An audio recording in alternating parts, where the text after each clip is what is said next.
Hello, good morning, welcome back. So today's topic is acceleration. Before I proceed with acceleration, let me explain something about positive displacement, positive velocity, negative displacement, negative velocity, and then I will come back to this. Ivaga, as I mentioned in previous videos, for all the motion we need a reference coordinate system. It is nothing but frame of reference, okay, and it is also called as Cartesian coordinate system. This is x-axis, this is y-axis, this is negative x-axis, this is negative y-axis. ಇದನ್ನು ನೀವು ಹೈಸ್ಕೂಲಲ್ಲಿ already use ಮಾಡಿರ್ತೀರ, ಆಯಿತಾ. ಇದನ್ನು origin ಅಂತ ಕರಿತೀನಿ. Origin is nothing but the point of intersection of two access, y-axis and x-axis. ಈಗ ಒಂದು object ಇಲ್ಲಿಂದ start ಆಗಿದೆ, ಹೀಗೆ ಹೀಗೆ ಹೀಗೆ ಹೋಗ್ತಾ ಇದೆ ಅಂದ್ಕೊಂಡ್ರೆ it is positive displacement. So any motion along positive X direction is positive displacement. Suppose ಇದು object is moving like this, then it is negative displacement. So sir negative displacement negative axis ಏನಾ ನಮ್ಮ ರೆಫರೆನ್ಸಿಗೆ ತೊಗೊಂಡಿರೋದು ಆ ಥರ. So ಈ origin ಅನ್ನು reference ಆಗಿ ಇಟ್ಕೊಂಡು ಆ ಕಡೆಗೆ ಹೋದರೆ ಅದು ಪಾಸಿಟಿವ್ ಡಿಸ್ಪ್ಲೇಸ್ಮೆಂಟ್, ಈ ಕಡೆ ಬಂದರೆ ಅದು ನೆಗೆಟಿವ್ ಡಿಸ್ಪ್ಲೇಸ್ಮೆಂಟ್ ಅಂತ ತಗೋಬೇಕು. ಹಾಗೆ ವೆಲಾಸಿಟಿ ಬಂದಾಗ ಈ ಕಡೆ ಹೋದರೆ ವೆಲಾಸಿಟಿ, ಈ ಕಡೆ ಹೋದರೆ ವೆಲಾಸಿಟಿ ಪಾಸಿಟಿವ್ ಇರುತ್ತೆ. ಅದೇ ಈ ಕಡೆ ಬಂದರೆ ವೆಲಾಸಿಟಿ ನೆಗೆಟಿವ್ ಇರುತ್ತೆ. That is for X Axis. ಅದೇ ಥರ ವೈ ಆಕ್ಸಿಸ್ ಕೂಡ ಆಗ್ಬೋದು, ಅದೇ ಥರ ಝೆಡ್ ಆಕ್ಸಿಸ್ ಕೂಡ ಆಗ್ಬೋದು, ಆಯಿತಾ. So if the body is moving along positive X direction, then the displacement is positive and also velocity is positive. If the body is moving along negative direction, then displacement is negative, velocity is also negative. So ಇಷ್ಟು velocity negative ಮತ್ತು velocity positive ಬಗ್ಗೆ, displacement negative, displacement positive ಬಗ್ಗೆ ಆಗೋಯಿತು.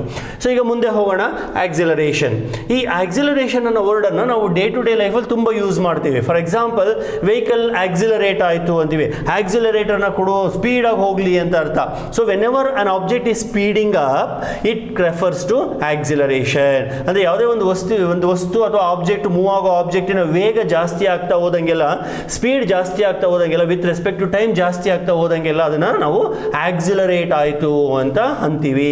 ಈ driver ಆಕ್ಸಿಲರೇಟರ್ನ press ಮಾಡಿದ್ರು, ಹಂಗಾಗಿ bus ಜೋರಾಗಿ ಹೋಗ್ತಾ ಇದೆ, ಇವೆಲ್ಲ ಕೇಳಿದಿರಲ್ವಾ. ಅಥವಾ ನೀವು ಬೈಕಲ್ಲಿ ಹೋಗ್ಬೇಕಾದ್ರೆ ಆಕ್ಸಿಲರೇಟರ್ನ ಕೊಟ್ಟರೆ ಬೈಕ್ ಜೋರಾಗಿ ಹೋಯ್ತು, ಅಥವಾ ಕಾರ್ ಫಾಸ್ಟಾಗಿ ಹೋಯ್ತು. ಇಲ್ಲಿ ಆಕ್ಸಿಲರೇಷನ್ ಅಂದರೆ ತಕ್ಷಣಕ್ಕೆ ನಮ್ಮ ಮನಸ್ಸಿಗೆ ಬರೋದು ಸ್ಪೀಡ್ ಇನ್ಕ್ರೀಸ್ ಅಂತ, but not necessarily, it can be even decrease also. ಒಟ್ಟಾರೆ ಒಂದು ಸತ್ಯ ಏನಪ್ಪ ಅಂತಂದರೆ, acceleration is directly connected to velocity and time. ಎಷ್ಟು ಟೈಮಲ್ಲಿ ವೆಲಾಸಿಟಿ ಜಾಸ್ತಿ ಆಯಿತು, ಎಷ್ಟು ಟೈಮಲ್ಲಿ ವೆಲಾಸಿಟಿ ಕಡಿಮೆ ಆಯಿತು, ಈ ಮೆಷರ್ಮೆಂಟನ್ನೇ ನಾವು ಆಕ್ಸಿಲರೇಷನ್ ಅಂತ ಕರೆಯೋದು. ಇಷ್ಟು ಹೇಳಿದ ಮೇಲೆ ಡೆಫಿನೇಷನ್ಗೆ ಬರೋಣ. ಈಗ ಒಂದು ಆಬ್ಜೆಕ್ಟಿನ ಫೈನಲ್ ವೆಲಾಸಿಟಿ ವಿ ಎಫ್ ಅಂತ ಇರುತ್ತೆ, ಇನಿಷಿಯಲ್ ವೆಲಾಸಿಟಿ ವಿ ಐ ಅಂತ ಇರುತ್ತೆ. ಸೊ ಇನಿಷಿಯಲ್ ವೆಲಾಸಿಟಿಯಿಂದ ಫೈನಲ್ ವೆಲಾಸಿಟಿಗೆ ಹೋಗಲಿಕ್ಕೆ ಎಷ್ಟು ಟೈಮ್ ತಗೊಳ್ತೋ ಅದನ್ನು ಟಿ ಅಂತ ಬರೆಯೋಣ. ಅವಾಗ ಆಕ್ಸಿಲರೇಷನ್ ಬಂದ್ಬಿಟ್ಟು acceleration is equal to final velocity minus initial velocity divided by time. So acceleration is nothing but change in the velocity divided by time taken. ಅಥವಾ ಇದನ್ನು ಇನ್ನೂ ಒಂದು ರೀತಿ ಹೇಳ್ಬೋದು, acceleration is equal to rate of change of velocity, rate of change of velocity ಅಂತ ಕೂಡ ಹೇಳ್ಬೋದು. So acceleration is nothing but velocity divided by time. ವೆಲಾಸಿಟಿಗೆ ಎಸ್ ಐ ಯೂನಿಟ್ ಬಂದು ಮೀಟರ್ ಪರ್ ಸೆಕೆಂಡ್ ಇದೆ, ಡಿವೈಡೆಡ್ ಬೈ ಟೈಮ್ ಅಂದರೆ time also second, ಅಲ್ಲಿಗೆ ಎರಡೂ ಸೇರ್ಕೊಂಡಿದ್ದು ಮೀಟರ್ ಪರ್ ಸೆಕೆಂಡ್ ಸ್ಕ್ವೇರ್ ಆಯಿತು. So acceleration S I unit ಏನು, ಮೀಟರ್ ಪರ್ ಸೆಕೆಂಡ್ ಸ್ಕ್ವೇರ್. ಡೈಮೆನ್ಷನ್ಸಿಗೆ ಬಂದರೆ, ಆಕ್ಸಿಲರೇಷನಿನ ಡೈಮೆನ್ಷನಿಗೆ ಬಂದರೆ ಎಲ್ ಮೀಟರ್ ಇರೋದ್ರಿಂದ ಎಲ್ 1, ಎಸ್ ಬಂದ್ಬಿಟ್ಟು ಟಿ, ಎಷ್ಟು ಸರ್ತಿ ಇದೆ, 2 ಸರ್ತಿ ಇದೆ, ಬಟ್ ನ್ಯೂಮರೇಟರಲ್ಲಿದೆ, ಹಾಗಾಗಿ ಅದನ್ನು -2. ಸೊ ಅಲ್ಲಿಗೆ acceleration is L1 T -2. So acceleration is A vector quantity. I repeat, acceleration is defined as change in the velocity divided by time taken, also defined as rate of change of velocity. Its SI unit is meter per second square, dimension is L1 T -2. And just now I said acceleration is a vector quantity anta. Sir, ಹಾಗಾದ್ರೆ ಅದಕ್ಕೆ ನಮಗೆ magnitude direction ಎರಡು ಇರಬೇಕಲ್ವಾ? S, ಎರಡು ಇರುತ್ತೆ. Magnitude ಇದೆ, direction ಇದೆ. Magnitude is given by this formula. ಅದು ಎಷ್ಟು ಆಕ್ಸಲರೇಷನ್ ಅನ್ನೋದು ಇಲ್ಲಿ ಗೊತ್ತಾಗುತ್ತೆ. ಯಾವ direction, what is the direction? So direction of the acceleration is always along the direction of change in the velocity. Sentence ಅನ್ನು ಅಂಡರ್ಲೈನ್ ಮಾಡ್ತೀನಿ. Direction of the acceleration is along the change in the velocity. Velocity ಯಾವ direction ಅಲ್ಲಿ change ಆಗುತ್ತೆ, ಯಾವ ತರ change ಆಗುತ್ತೆ, ಅದ್ರ ಮೇಲೆ ಆಕ್ಸಿಲರೇಷನ್ ಡೈರೆಕ್ಷನ್ ಡಿಪೆಂಡ್ ಆಗಿರುತ್ತೆ. So acceleration always acts along the direction of change in the velocity. It is not just along the velocity, is along the direction of change in the velocity. So ಅದನ್ನು ಆಮೇಲೆ ಒಂದು example ಅನ್ನು ಕೊಟ್ಟು ನಾನು elaborate ಮಾಡ್ತೀನಿ. ಆಮೇಲೆ acceleration constant ಇರ್ಬೋದು, variable ಇರ್ಬೋದು, ಪಾಸಿಟಿವ್ ಇರ್ಬೋದು, ನೆಗೆಟಿವ್ ಕೂಡ ಇರ್ಬೋದು, ಝೀರೋ ಕೂಡ ಇರ್ಬೋದು. So zero acceleration possible, constant acceleration possible, positive acceleration possible, negative acceleration is also possible. ಈಗ ಒಂದೊಂದಾಗಿ ನೋಡ್ತಾ ಹೋಗೋಣ. ಅದಕ್ಕೂ ಮುಂಚೆ ಒಂದು important point to VT graph. It is very much similar to XT graph. VT graph ಗೊತ್ತಾಯಿತು ಅಂತಂದ್ರೆ ಈ ಆಕ್ಸಿಲರೇಷನ್ ಕಾನ್ಸ್ಟೆಂಟ್ ಅಥವಾ ಝೀರೋ ಅಥವಾ ಪಾಸಿಟಿವ್ ಅಥವಾ ನೆಗೆಟಿವ್ ಎಕ್ಸ್ಪ್ಲನೇಷನ್ ಏನು ಕೊಡ್ತೀನೋ ಅದು ಈಸಿಯಾಗಿ ಅರ್ಥ ಆಗ್ತಾ ಹೋಗುತ್ತೆ. VT graph. VT graph ಅಂದ್ರೆ velocity time graph. It is plotted by taking velocity along y axis, time along x axis. Velocity along y axis, time along x axis. It is something like XT graph. XT graph ತರನೇ ಇದು VT graph ಕೂಡ. So velocity along y axis ಅಂತ ಹೇಳಿದೆ ನೋಡಿ, ಇದು y axis. So this is velocity. So velocity I take here, and time along x axis, this is time. Okay, ಈಗ ಒಂದು object straight ಲೈನಲ್ಲಿ ಮೂವ್ ಆಗ್ತಾ ಇದೆ ಅಂತ ಇಟ್ಕೊಳ್ಳಿ. So it is starting from origin O. After 1 second it's velocity, initial velocity zero. Initial velocity I right now take it as V0, that is zero. After 1 second it's velocity may become 2 meter per second square, second. After 2 second it may become 4 meter per second. After 3 second it may become 6, and then it may become 8, like that. So ಈಗ ಈ points ಅನ್ನು mark ಮಾಡ್ತಾ ಹೋದ್ರೆ 1 second, 2 second, 3 second, 4 second, ಇಲ್ಲಿ points ಅನ್ನು mark ಮಾಡ್ಕೊಂಡು ಹೋಗಿ 2, 4, 6, 8 ಈ ತರ ಮಾರ್ಕ್ ಮಾಡ್ಕೊಂಡು ಹೋಗಿ. ಸೊ ನಿಮಗೆ ಈ ರೀತಿಯ ಒಂದು ಗ್ರಾಫ್ ಸಿಗುತ್ತೆ. ಸೊ ಇದನ್ನ ಜಾಯಿನ್ ಮಾಡಿದ್ರೆ you will get a straight line. So ಇಲ್ಲಿ ನೋಡಿ, ಒಂದು ಗಮನಿಸಿ, every 1 second the velocity is increasing by 2. 2 to 4, 4 to 6, 6 to 8, next number will be 10. ಅಂದರೆ every 1 second velocity is increasing by 2. ಆಯ್ತಾ? ಈಗ ಯಾವ್ದಾದ್ರು ಎರಡು ವೆಲಾಸಿಟಿಗಳನ್ನು ತಗೊಳ್ಳಿ. ಟೇಕ್ ಎನಿ 2 ವೆಲಾಸಿಟೀಸ್, ಇದು ಮತ್ತೆ ಇದನ್ನ ತಗೊಳ್ಳೋಣ. So final velocity is 4, initial velocity is 2. Okay, time taken is ಇಲ್ಲಿಂದ ಇಲ್ಲಿಗೆ 1 second divided by 1. So 4 minus 2 divided by 1, this is acceleration according to this formula. So A is equal to 4 minus 2 divided by 1, that is 4 minus 2 ಅಂದರೆ 2 by 1, that is 2. ಅರ್ಥ ಆಯ್ತಾ? ಈಗ ಒಂದು acceleration ಅನ್ನು ಕಂಡಿಡಿದೆ ನಾನಿಲ್ಲಿ. Next ಇನ್ನೊಂದು ಎರಡು ವ್ಯಾಲ್ಯೂಸ್ ಅನ್ನು ತಗೊಳ್ಳೋಣ. 6 and 4 ತಗೋತೀನಿ. That is 6 minus 4 divided by 3 minus 2, 1, that is also 2 by 1, 2. Acceleration is 2. Take sir ಹೀಗೆ ತಗೋಬೇಕಾ? 4 and 2, 6 and 4, 8 and 6 ಹಂಗೆ ತಗೋಬೇಕಾ ಸರ್? ಏನಿಲ್ಲ, ನೀವು ಯಾವ 2 ವ್ಯಾಲ್ಯೂಸ್ ಬೇಕಾದರೂ ತಗೊಳ್ಳಿ. ನೋಡಿ, ಇವಾಗ ಫಾರ್ ಎಕ್ಸಾಂಪಲ್ ನಾನು 8 ಮತ್ತೆ 2 ತಗೋತೀನಿ. 8 minus 2 ಡಿವೈಡೆಡ್ ಬೈ 8 ಇದ್ದಾಗ ಟೈಮ್ ಎಷ್ಟು? 4 second. 2 ಇದ್ದಾಗ ಟೈಮ್ ಎಷ್ಟು? 1 second. ಅಲ್ಲಿಗೆ 4 minus 1, 8 minus 2 ಮಾಡಿ. 8 minus 2, 6. 4 minus 1, 3. This is also 2. Andre what I am trying to convince you here is, if the graph is like this, acceleration is going to be constant.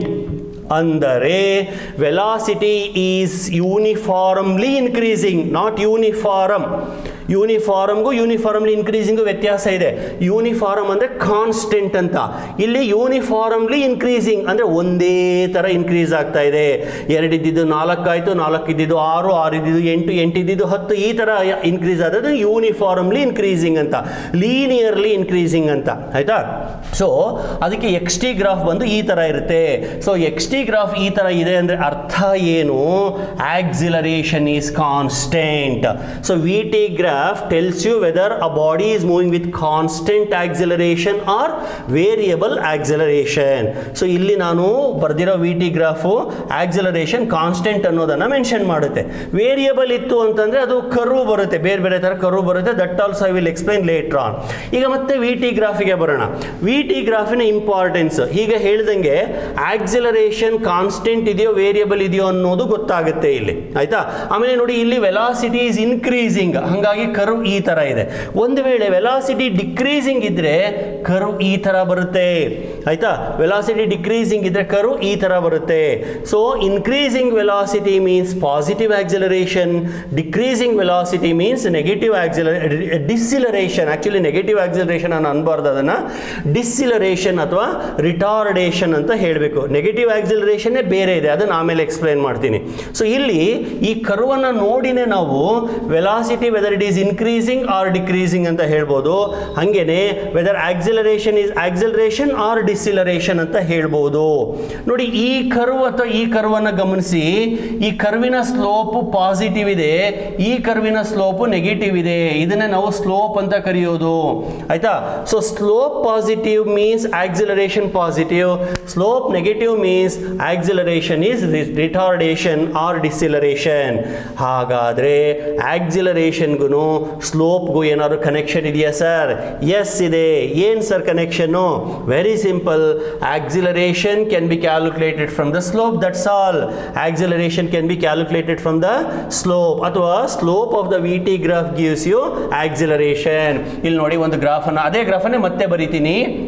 ಈಗ ಸುಮ್ಮನೆ V ಮತ್ತು ಇದು ಏನೋ T ಅಂತ ತಗೊಳ್ಳೋಣ. ಈಗ starting ಇಲ್ಲಿಂದ ಸ್ಟಾರ್ಟ್ ಆಗ್ತಾ ಇದೆ ಅಂತ ಇಟ್ಕೊಳ್ಳಿ, ಇಲ್ಲಿಂದ ಸ್ಟಾರ್ಟ್ ಆಗ್ತಾ ಇದೆ ಅಂತ ಇಟ್ಕೊಳ್ಳಿ, ಆಯಿತಾ. ಅಂದರೆ already it is having some initial velocity v naught, ಆಯಿತಾ. at t is equal to 0. ಆಮೇಲೆ ಸ್ವಲ್ಪ ಹೊತ್ತು ಆದಮೇಲೆ ಸೇ at t second its velocity becomes v, ಆಯಿತಾ. ಈಗ ಈ ಲೈನನ್ನು ಎ ಬಿ ಅಂತ ಕರೆದಿರ್ತೀನಿ. And I complete this triangle, I call it as A B C. A B C ಟ್ರಯಾಂಗಲಿನ slope opposite side that is B C divided by adjacent side that is A C, ಆಯಿತಾ. Slope is nothing but acceleration that is equal to B C. B C ಅಂದರೆ this length, full this length that is V minus this length. ನೋಡಿ ನನಗೆ ಈ length ಬೇಕು ಅಂದರೆ this total length minus this length, ಅವಾಗ ಇಷ್ಟು ಸಿಗುತ್ತೆ. ಅಂದರೆ totally V minus V naught ಮಾಡ್ತೀನಿ divided by A C. A C ಅಂದರೆ this is the A C or this is A C, that is from here to here it is T, ಆಯಿತಾ. So ಅಲ್ಲಿಗೆ A is equal to V minus V naught divided by T, that is A is final velocity minus initial velocity divided by time, that is nothing but our definition. Or cross multiply at is equal to v minus v naught, or v is equal to v naught plus at. In fact, this is one of the equation of motion. There are many equations of motion. So vt graph ಇಂದ ನಾವು ಒಂದು equation ಅನ್ನು derive ಮಾಡಿದ್ದೀವಿ. ನೋಡಿ X T ಗ್ರಾಫ್ಗೂ importance ಇದೆ ಅಂತ ಹೇಳಿದ್ದೆ, ಅಲ್ಲೂ ಏನೇನೋ ಹೇಳ್ಕೊಂಬಂದಿದೆ. ಏನು ಹೇಳಿದೆ? X T graph tells you about the nature of the motion. xt graph gives you the velocity, and also xt graphs can be used to check whether the velocity is positive or negative, or the body is moving in a straight line, or is it an oscillatory motion or something like that ಅಂತ ಹೇಳ್ಕೊಂಬಂದಿದೆ. ಹಾಗೆ ಇಲ್ಲಿ V T graph ಅಂದೂ ಸುಮಾರು helps ಇದೆ, advantages ಇದೆ. ಅದರಲ್ಲಿ ಎರಡು advantages ಅನ್ನು ಅಥವಾ ಯೂಸಸ್ ಅನ್ನು ಹೇಳ್ತಾ ಇದ್ದೀನಿ. ಒಂದು ಆಕ್ಸಿಲರೇಷನ್ ಅನ್ನು ಕಂಡುಹಿಡಿಯಬಹುದು, ಆಯ್ತಾ. ಆಮೇಲೆ ಇನ್ನೊಂದು ಈಕ್ವೇಷನ್ಸ್ ಆಫ್ ಮೋಷನ್ ಅನ್ನು ಬರೀಬಹುದು. ಹೀಗೆ ಇನ್ನೂ ಕೆಲವೆಲ್ಲ ಅಡ್ವಾಂಟೇಜಸ್ ಇದೆ, ಅವನ್ನು ಒಂದೊಂದಾಗಿ ಹೇಳ್ತಾ ಹೋಗ್ತೀನಿ. ಜೊತೆಗೆ ಕೆಲವು ಈಕ್ವೇಷನ್ಸ್ ಆಫ್ ಮೋಷನ್ ಇದೆ, ಅದನ್ನು ಕೂಡ ನಾನು ಡಿರೈವ್ ಮಾಡ್ತಾ ಹೋಗ್ತೀನಿ, ಆಯ್ತಾ. ಸೊ ಈಗ ಆಕ್ಸಿಲರೇಷನ್ನ ಬಿಗಿನಿಂಗ್ ಆಯಿತು. ಈಗ ನಾನು ಏನು ಆಕ್ಸಿಲರೇಷನ್ ಅನ್ನು ಡಿಫೈನ್ ಮಾಡಿದ್ದೇನೆ ಅದು ಆವರೇಜ್ ಆಕ್ಸಿಲರೇಷನ್, ವೆಲಾಸಿಟಿನಲ್ಲಿ ಆವರೇಜ್ ವೆಲಾಸಿಟಿ ಇತ್ತಲ್ಲ, ಹಾಗೆ ಇಲ್ಲಿ ಆಕ್ಸಿಲರೇಷನಲ್ಲೂ ಆವರೇಜ್ ಆಕ್ಸಿಲರೇಷನ್ ಇದೆ. ಹಾಗಾದರೆ ಇನ್ಸ್ಟಂಟೇನಿಯಸ್ ಅಂತ ಕೂಡ ಇರುತ್ತಾ ಸರ್? ಎಸ್ ಇರುತ್ತೆ, ಇನ್ಸ್ಟಂಟೇನಿಯಸ್ ಆಕ್ಸಿಲರೇಷನ್ ಅಂತ ಕೂಡ ಇರುತ್ತೆ. ಅದನ್ನು ಹೆಂಗೆ ಸರ್ ಡಿಫೈನ್ ಮಾಡೋದು? The same way the way you define velocity, the same way you have to define acceleration also. ಅದನ್ನು ಹೆಂಗೆ ಡಿಫೈನ್ ಮಾಡಿರೋ ಇದನ್ನು ಹಂಗೆ ಡಿಫೈನ್ ಮಾಡಬೇಕು. Is instantaneous acceleration is change in the velocity at a given instant of time. Change in the velocity at a small interval of time, and that is given by dv divided by dt. ನೋಡಿ, instantaneous ವೆಲಾಸಿಟಿನ dx by dt ಅಂತ ಬರೀತಾ ಇದೆ, acceleration ಅನ್ನ dv by dt ಅಂತ ಬರಿತೀನಿ. So ಬರೀ acceleration define ಮಾಡಿ ಅಂದ್ರೆ it is change in the velocity divided by time taken ಅನ್ಬೇಕು. ಇನ್ಸ್ಟಂಟೇನಿಯಸ್ ವೆಲಾಸಿಟಿ ಡಿಫೈನ್ ಮಾಡಿ ಅಂತಂದ್ರೆ it is change in the velocity at a given instant of time, small interval of time ಅಂತ ಹೇಳಬೇಕು. ಆಮೇಲೆ ಇಲ್ಲಿ ನಾವು ವೇರಿಯಬಲ್ ಆಕ್ಸಿಲರೇಷನ್ ಬಗ್ಗೆ ನಾವು ಡಿಸ್ಕಸ್ ಮಾಡೋದಿಲ್ಲ. So well, I will continue the remaining in my next video. Thank you.